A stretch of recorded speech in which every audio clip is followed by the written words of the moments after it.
Por- lo digo en el sentido que pienso que la inclusión del referéndum y el pensar que primero hay que hacer el referéndum y luego la declaración unilateral, para mí eso son pérdidas de tiempo en el sentido que no sabemos qué va a ocurrir.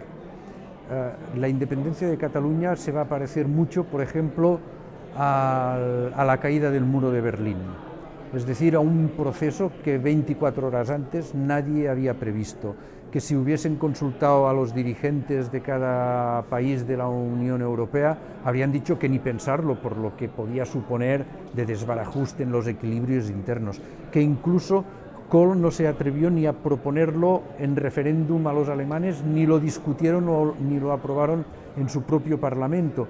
Es decir, eso fue el resultado de una confusión, una rueda de prensa en la que se dijo algo que la gente tomó como si se hubieran abierto las puertas, se dirigieron a las puertas y dijeron, oiga, que han dicho que ya se puede pasar, pasaron y se acabó el muro, digamos, de una manera pacífica y no prevista para nadie, ni para unos ni para otros.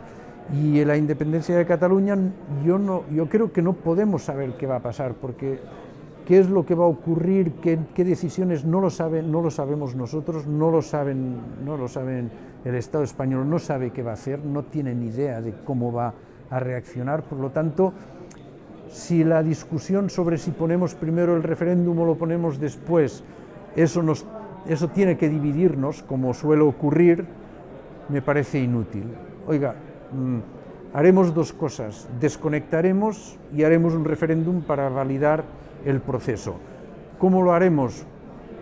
Ya se verá, porque yo creo que nosotros podemos decir que antes va el referéndum, pero es obvio que hacer el referéndum ya es una declaración unilateral de independencia, porque un referéndum no se va a poder hacer de ninguna manera. Entonces, qué ganas de introducir elementos de discusión, que es lo que pasó en aquel momento, entre los propios.